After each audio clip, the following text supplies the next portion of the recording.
The cause of suffering is unreality. Friends, let me ask you something. Why do people turn to spirituality? Most turn to it because they're suffering. Every religion promises relief from pain. Faith claims to transcend the sorrows of our flesh. But here's the truth many discover. Sometimes faith brings no relief.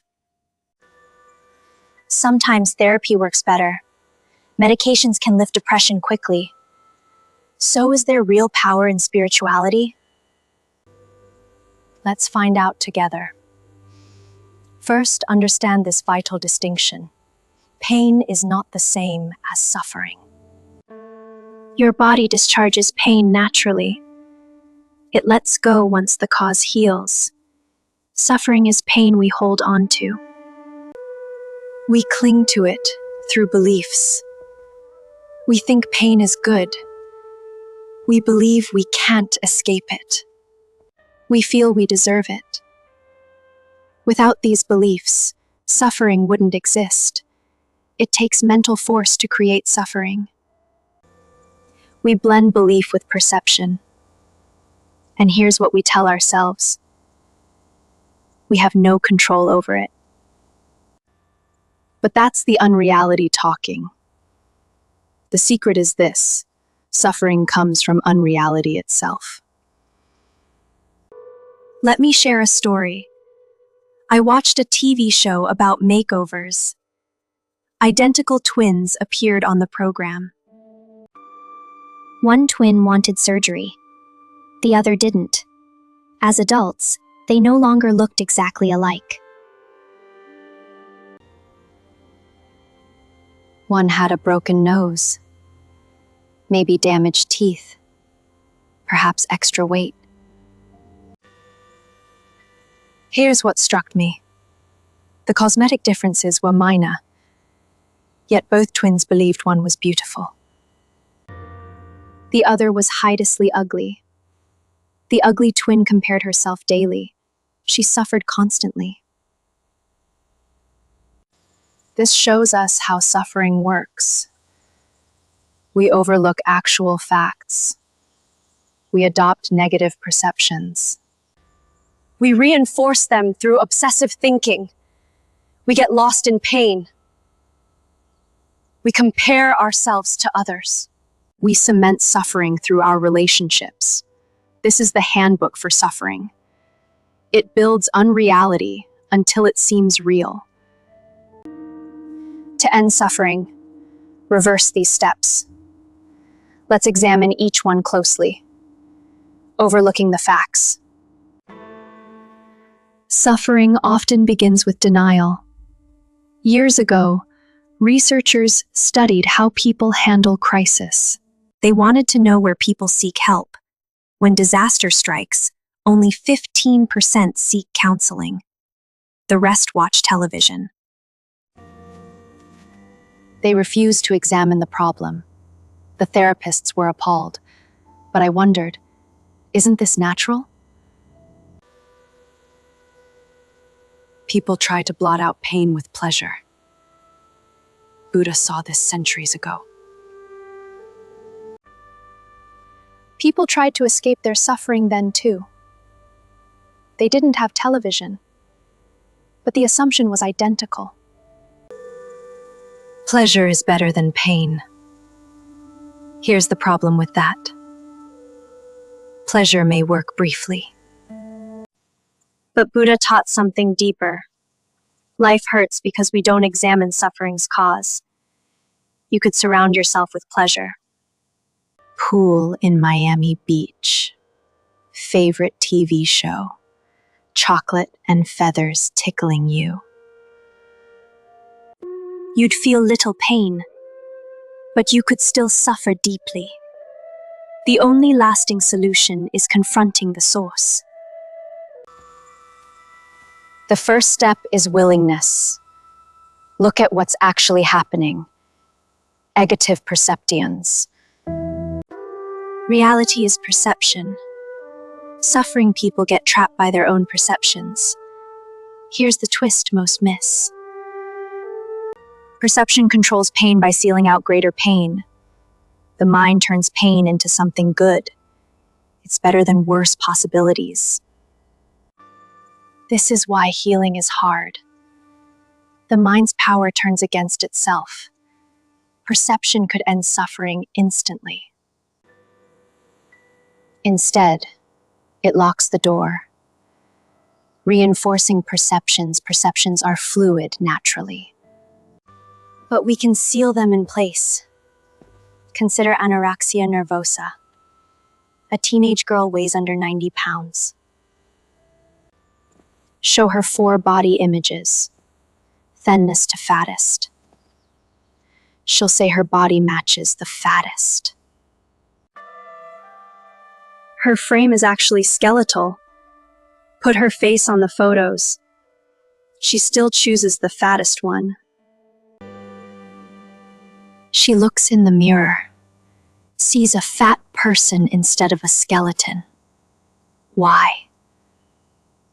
Perception becomes distorted for hidden reasons.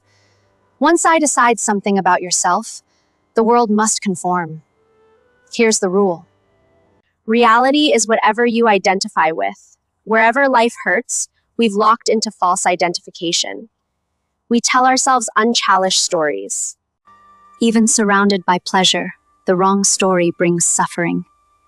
Getting lost in pain, people have different pain thresholds. Researchers gave equal electric shocks to subjects.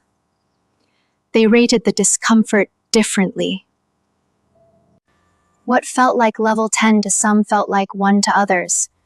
Pain is completely individual. Here's what's strange. None thought they were creating the response. Your brain assesses pain instantly. It gives the intensity you perceive as real. People get lost in their pain. My mother died. I'm devastated. I can't get out of bed.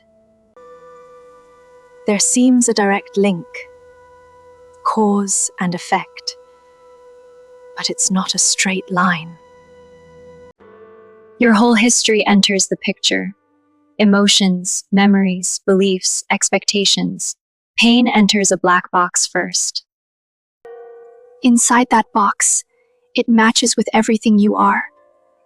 When self-aware, you affect what happens inside. When suffering, we victimize ourselves. Suffering persists only when we remain lost in our own creation. Comparing yourself to authors, the ego wants to be number 1. It compares itself to others constantly. A friend learned of a woman's death. Car crash. He didn't know her well, but he knew her friends. Grief settled over everyone. She was beloved, young, optimistic. My friend got caught up in it. I saw myself getting hit by a car.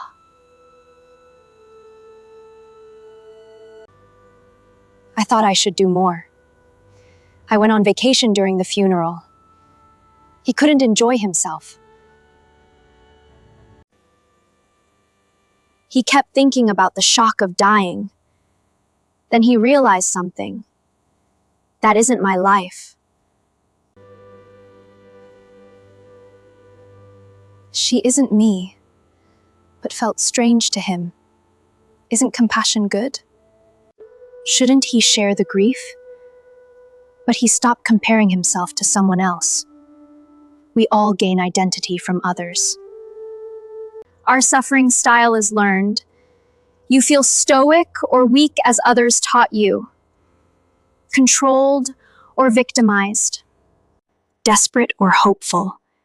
Breaking these patterns feels threatening. My friend broke free when he realized his grief was secondhand. Before that, he wanted to fit in. As long as you compare yourself, suffering persists. Commenting suffering through relationships. Pain is universal. It enters every relationship. Nobody suffers alone. Even silent suffering affects those around you. Families teach us to deny pain. We overlook what we don't want to see. We keep silent about difficult things. We respect boundaries that box people in. The family is where we learn denial. Denied pain is just another term for suffering. How to end suffering. You can reverse these steps. Distance yourself from those who hurt you. You don't need to confront them. You can't afford to absorb their toxic effect.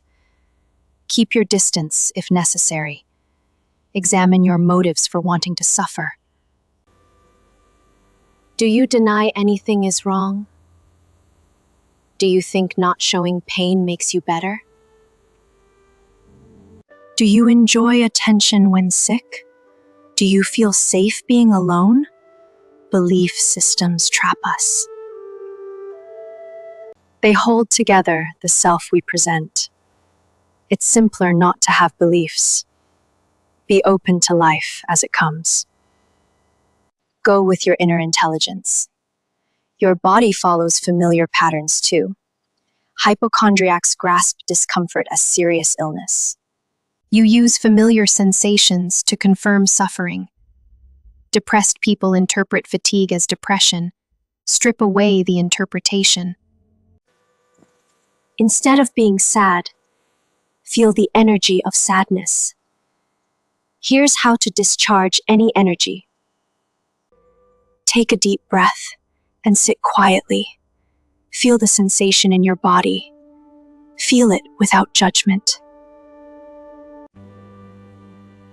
Just be with it. Let feelings and thoughts come up. Listen to the voices inside you. Anxiety, anger, fear, woundedness. Let them say what they want. Watch the energy disperse naturally.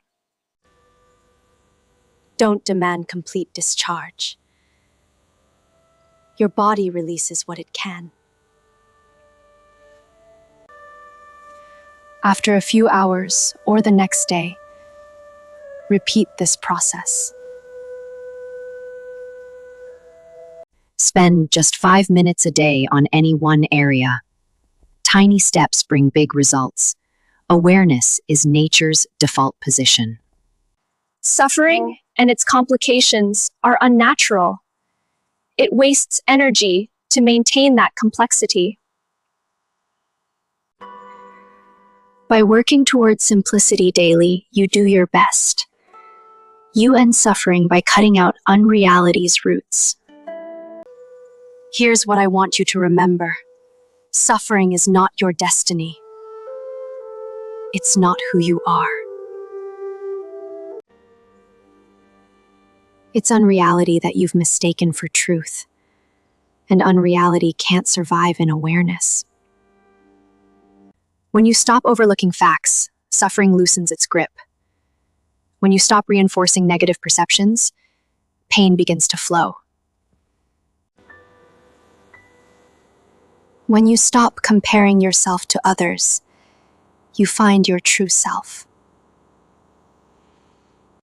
When you discharge energy without judgment, healing happens naturally.